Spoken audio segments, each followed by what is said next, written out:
to go into? I mean, it's a lot of different things you guys are doing that plays on a lot of your strengths. How do you, as the director, as the CEO of the museum, really take a look and say, this is an area we're going to highlight, this is an area that's a revenue driver, this is an area that's pure education? How do you balance all those?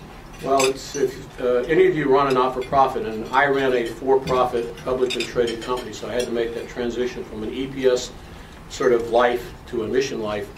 And we just had a conference yesterday, an afternoon conference over at Severance Hall, doing mission speak.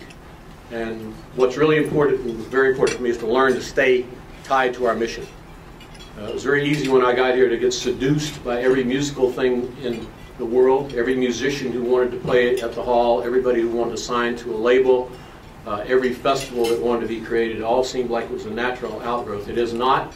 Again, collect, preserve, exhibit, educate. Also, when you talk mission speak, on the revenue side, there are examples of things you shouldn't do.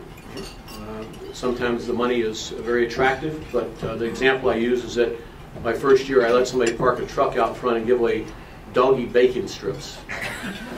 It sounds funny, but it really was a bad idea, and it upset a lot of our staff and some of our board, and I came quickly to realize we needed a process by which we evaluate these opportunities. So we pretty much go through a prioritization and a look at the mission to see, are there revenue opportunities, earned income opportunities. We're lucky because we have about 500,000 people here, so unlike a lot of not-for-profits, most of our revenue, 75%, is earned, 25% is contributed.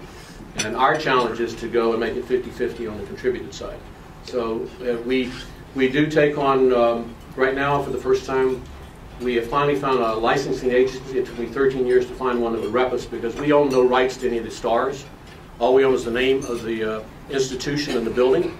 And that's not a lot of heavy content for you folks to do any licensing. So we finally found an agency in New York that reps not-for-profits such as the Girl Scouts who have a similar situation.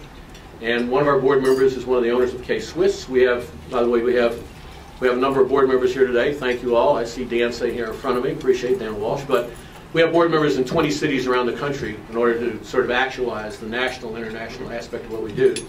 And one of them is one of the owners of K-Swiss, and they've now introduced our merchandise in Taiwan and Korea in stores that they own. So that's, again, extending the brand and extending the mark, and maybe revenue on the third level. It really is mission driven. What we see most of the time is a way to establish the brand and extend the mark first, and then perhaps the revenue will follow. Most of the revenue is going to come out of Cleveland, out of the building, out of the store, and out of our philanthropic opportunities. Interesting.